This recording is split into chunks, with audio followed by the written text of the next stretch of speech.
भारतावर हल्ले करणं पाकिस्तानला महागात पडलेलं आहे।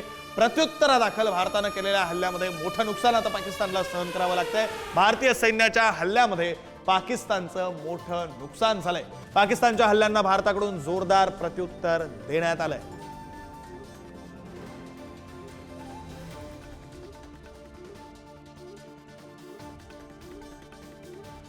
तर निवृत्त लष्कर अधिकारी कर्नल अमरसिंह सावंत सर आपल्यासोबत जोडले गेलेले आहेत। आपण याविषयी त्यांच्यासोबत बोलूया।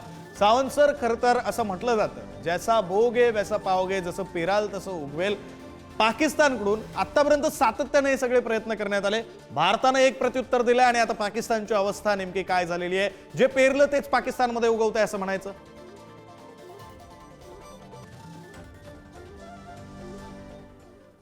जय हिंद। जय हिंद सर। मी सर्वप्रथम आपल्या डिफेन्स फोर्सेसना अभिनंदन करतो। Heartiest congratulation the way they have fought this integrated battle.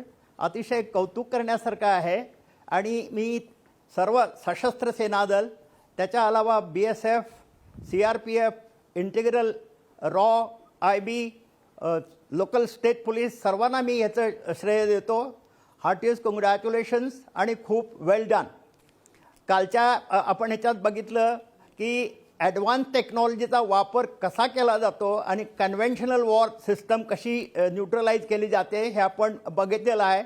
आपल्या इंटिग्रेटेड एअर डिफेन्स सिस्टम प्रथमच आपण एअरफोर्स आणि आर्मी अँड नेव्ही हे इंटिग्रेटेड कमांड जे केलं ते अतिशय कौतुकास्पद आणि अतिशय इम्पॉर्टंट आहे। And as a result you have seen it yesterday की त्यात त्यांनी 100 ठिकाणी ड्रोन हमले केले। Almost every drone has been neutralise. 100च्या 100 ड्रोन न्यूट्रलाइज केलेले आहेत। त्यांनी जम्मूमध्ये ट्राय केला, पठाणकोटमध्ये ट्राय केला, खाली पंजाबमध्ये ट्राय केला आणि त्याच्या अलावा राजस्थानमध्ये जैसलमेरमध्ये 70 ड्रोन त्यांनी डागले आणि जे सर्व ड्रोन आपल्या T-70 आणि S-400 air defence system neutralise केले आहेत। फार कौतुकास्पद काम आहे आणि first time in the ever history of for India that such kind of a integrated battle has taken place, and real compliment to the defense ministry and the prime minister because हे जे आहे अतिशय कौतुकास्पद। and similarly for all three chiefs of the three services and plus all people those are involved in this. Now as a result of integrated system आपण पाकिस्तानचे 4 aircraft सुद्धा fighting aircraft जो advance aircraft आहेत त्यांना आपण neutralise केलं आहे। फार कौतुकास्पद आहे आणि पाकिस्तानची कंबर तोडल्यासारखी झाली आहे। पाकिस्तानने सगळे स्टंट ट्राय केलेत।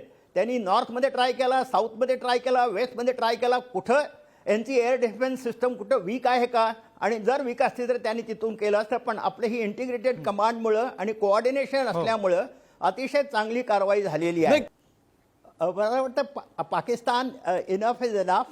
मला वाटतं हा एक चांगला ब्लो आणि एक लेसन पाकिस्तानने घेतला पाहिजे आणि स्वतः फॉरवर्ड येऊन पुढे येऊन शांत राहिलं पाहिजे, कारण आत्ता दिस इज जस्ट अ बिगिनिंग। आणि आपण ज्यांनी पाकिस्ताननं काय आपल्याला जे केलं त्याच्या 10 पटीनं आपली डिफेन्स फोर्सेस त्यांना ब्लो देऊ शकतील आणि unnecessarily Pakistan will be no more. तर in any case they have to be very careful in doing this kind of an action and come forward. म्हणजे जे झालंय त्याला विनाकारण न पुढं वाढवता युद्ध त्यांना लगेचच तोडगा काढला पाहिजे and they should just rest. Otherwise the destruction is definite. कारण अजून आपल्या ground forces they are all waiting for the orders. Air Force is waiting for the orders.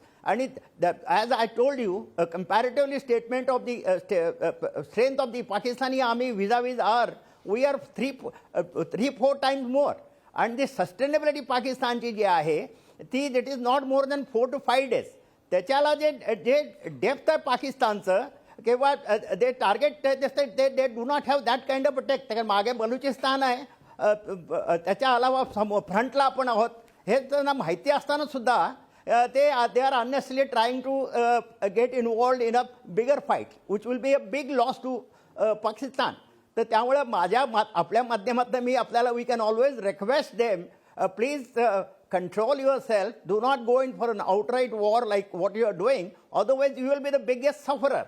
That is my request, or I can say on behalf of everyone.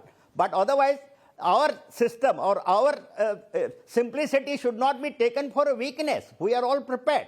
But we are only wanting you to just understand की बाबा हे enough is enough आणि हे थांबवलं पाहिजे आता सध्या. आपल्या माध्यमातून मी आपल्याला लोकांना मी सांगू इच्छितो, आपली लाईन ऑफ कंट्रोल 740 किलोमीटर आहे. पाकिस्तान इथं आता फायरिंग करण्याचा मेन उद्देश त्यांनी गुरुद्वारा साहेब, मंदिरांच्यावर, इतर इन्स्टॉलेशन्सवर, आर्मीच्या एस्टॅब्लिशमेंटवर फायरिंग केलेलं आहे. खरंय सावंत सर, तुम्ही हे सगळे महत्वाचे तपशील जे आहेत, महत्वाचं विश्लेषण जे आहे ते पुढारी न्यूजच्या प्रेक्षकांपर्यंत पोहोचवलं. वेळ दिलात त्यासाठी तुमचे आभार. धन्यवाद तुम्ही दिलेल्या या सगळ्या तपशिलांसाठी आणि विश्लेषणासाठी.